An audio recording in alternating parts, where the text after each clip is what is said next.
Assalamualaikum warahmatullahi wabarakatuh, sahabat Kemenak dimanapun berada. Terima kasih saya ucapkan kepada teman-teman yang sudah mengikuti pembahasan pada video kali ini.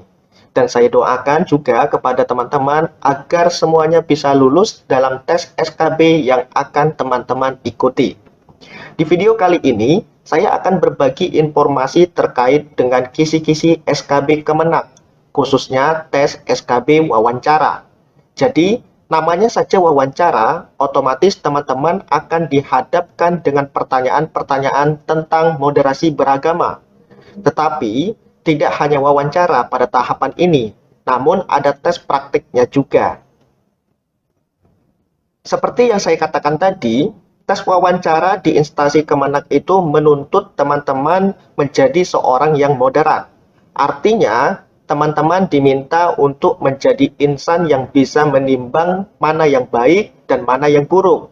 Selanjutnya, teman-teman juga diminta menjadi manusia yang bisa mengamalkan ajaran agama dan toleran terhadap sesama. Jadi, teman-teman itu harus tahu apa itu moderasi beragama, konsepnya itu seperti apa, kenapa harus menjadi orang yang moderat, dan lain sebagainya.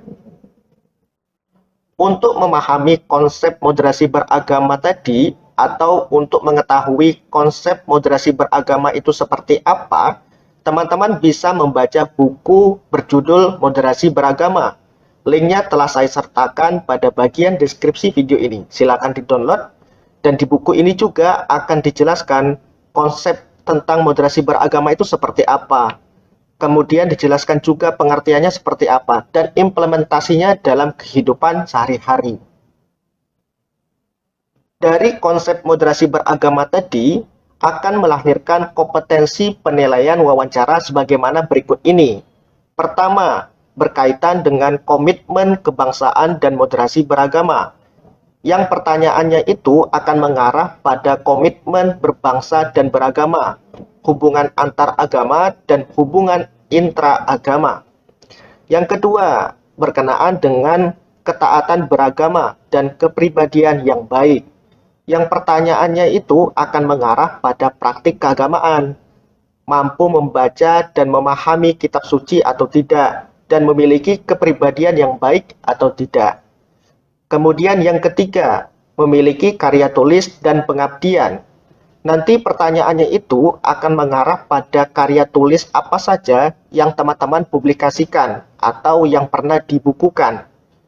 Kemudian juga akan ada pertanyaan tentang keaktifan teman-teman dalam kegiatan bermasyarakat atau kegiatan berorganisasi, baik itu di masyarakat atau di kampus, dan memahami ataupun melaksanakan etos kerja yang tinggi.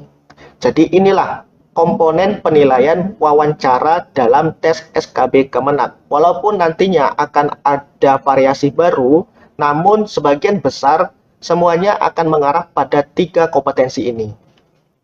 Untuk lebih jelasnya, coba perhatikan contoh-contoh pertanyaannya sebagaimana berikut. Yang pertama, tentang komitmen kebangsaan dan moderasi beragama. Seperti yang saya katakan tadi, kompetensi ini dipecah menjadi 3 indikator. Indikator yang pertama, tentang komitmen berbangsa dan bernegara. Nanti pertanyaannya itu akan mengarah pada nilai-nilai nasionalisme dan rasa cinta terhadap tanah air. Contoh pertanyaannya itu seperti, bagaimana sikap Anda terhadap gerakan-gerakan separatisme? Atau bagaimana pendapat Anda terhadap paham-paham yang bertentangan dengan ideologi negara? Atau pertanyaan lain, bagaimana pendapat Anda dan solusi Anda terhadap siswa ataupun mahasiswa atau rekan kerja Anda yang terpapar paham radikalisme, dan lain sebagainya.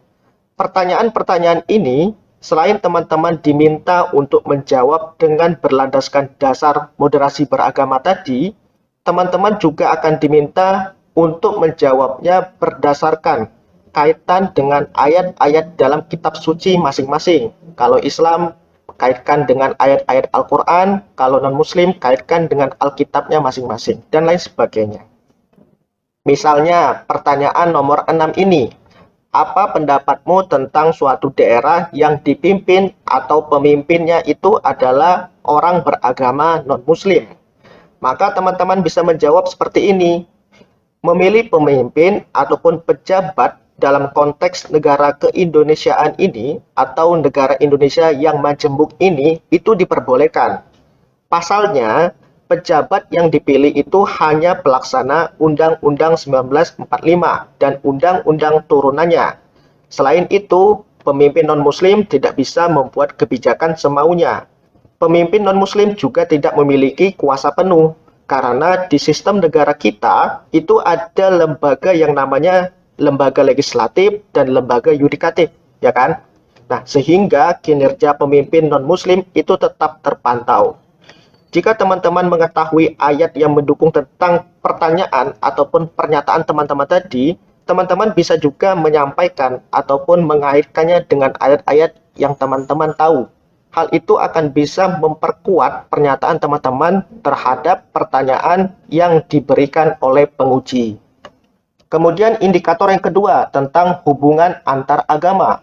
Indikator ini berkenaan dengan toleransi antar pemeluk agama. Contoh pertanyaannya itu misalnya, jika tetangga Anda mengalami musibah, sementara tetangga Anda itu berbeda keyakinan dengan Anda, apa yang Anda lakukan? Atau pertanyaan kedua, jika tetangga non-muslim Anda itu merayakan hari besar agamanya, apa yang Anda lakukan? Misalnya, pertanyaan nomor 1 ini. Maka teman-teman bisa menjawab seperti ini. Dalam bertetangga, harus hidup saling tolong-menolong, tanpa memandang latar belakang agama ataupun hal-hal lainnya. Ya kan? Baik itu suku, kepribadian, kemudian unsur sara, dan lain sebagainya. Apalagi jika kita itu mengalami musibah, maka tetangga kita lah sebagai orang yang paling dekat dengan kita yang akan membantu. Mungkin teman-teman bisa menjawab seperti itu. Atau teman-teman memiliki jawaban yang berbeda, maka teman-teman bisa sampaikan. Kemudian indikator yang ketiga tentang hubungan intra-agama. Untuk bagian ini berkenaan dengan hubungan sesama pemeluk agama. Contoh pertanyaannya itu adalah, apa pendapat Anda terhadap pandangan Ahmadiyah, Syiah, ataupun pandangan lainnya dalam agama Islam? Misalkan seperti itu. Atau, apa pendapat Anda terhadap ziarah kubur, maulid Nabi, membaca kunut, dan seterusnya? Nah, yang intinya pada bagian ini, aliran ataupun paham yang tidak sesuai ataupun bertentangan dengan Al-Quran dan Al-Hadis, maka harus ditolak. Sementara jika ada paham atau keyakinan yang dibenturkan dengan tradisi atau budaya setempat, maka teman-teman harus bisa memberikan jawaban berdasarkan pandangan tanpa maksud untuk menjatuhkan ataupun menjelekkan suatu pihak tertentu. Jadi seperti itu teman-teman. Cara menjawab soal-soal yang nantinya berkaitan dengan kompetensi yang pertama ini.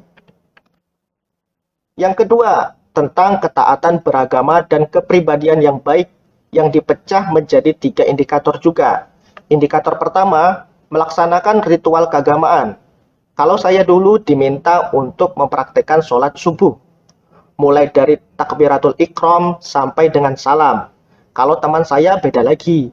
Teman saya itu diminta untuk mempraktekkan sholat jenazah. Jadi nanti setiap penguji itu akan meminta teman-teman mempraktekkan sholat yang berbeda. Kemudian teman-teman akan ditanya lagi, bisa membaca doa kunut atau tidak? Kalau bisa, coba bacakan.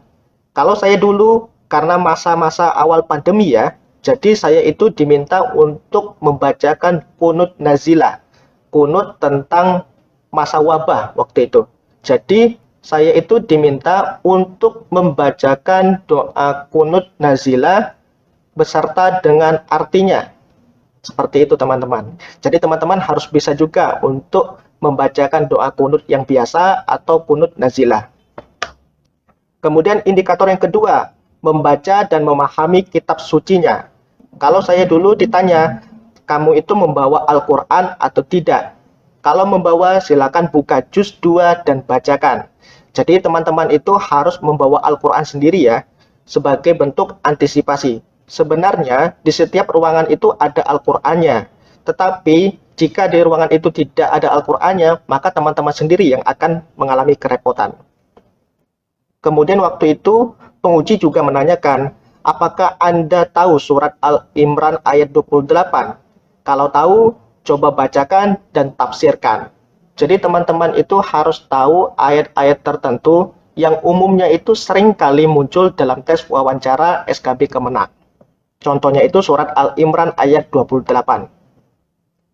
Kemudian teman-teman juga akan diminta untuk menuliskan ayat Al-Quran dengan benar. Kalau saya dulu diminta untuk menuliskan lafaz ta'awuz dan ayat ke-6 surat Al-Kafirun.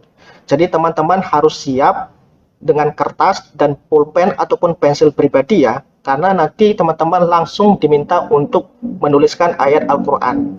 Bisa juga penguji itu membacakan suatu ayat, kemudian teman-teman diminta untuk menuliskannya dalam tulisan Arab. Dan biasanya kalau tes untuk menulis ayat Al-Quran ini, jika formasi yang teman-teman lamar itu adalah formasi umum, kemungkinan besar ayat-ayatnya itu berkaitan dengan juz ke-30. Selanjutnya, indikator yang ketiga, memiliki kepribadian atau akhlak yang baik. Untuk bagian ini berkaitan dengan unggah-ungguh atau sikap teman-teman dalam menjawab pertanyaan penguji. Termasuk juga ketika teman-teman itu masuk ke dalam ruangan ujian, teman-teman itu mengucapkan salam atau tidak, kemudian posisi duduknya sopan atau tidak, kemudian juga cara berbahasanya baik atau tidak. Jadi seperti itu. Jadi sikapnya yang dinilai pada kompetensi ini. Berikutnya yang ketiga tentang publikasi teman-teman. Jadi teman-teman nanti akan ditanya pernah publikasi atau belum. Kalau sudah, publikasinya di mana? Jurnal nasional, internasional, atau proceeding. Kemudian akan ditanya lagi, total karya yang sudah diterbitkan itu berapa? Di jurnal berapa? Bukunya berapa? Dan lain sebagainya. Biasanya penguji itu juga akan meminta hasil cetaknya. Jadi teman-teman juga perlu membawa dokumen cetaknya untuk diberikan ataupun ditunjukkan kepada penguji. Kemudian teman-teman juga akan ditanya, pernah aktif di organisasi atau tidak? Pernah menjabat posisi penting apa saja di organisasi tersebut? Dan lain seterusnya. Atau teman-teman juga akan ditanya, saat ini masih aktif organisasi atau tidak? Nah, jadi teman-teman itu setidaknya memiliki sertifikat ataupun piagam yang diberikan kepada teman-teman ketika teman-teman mengikuti suatu organisasi. Dan biasanya apabila teman-teman itu mengikuti organisasi dalam bidang keagamaan, maka nilainya itu akan lebih tinggi.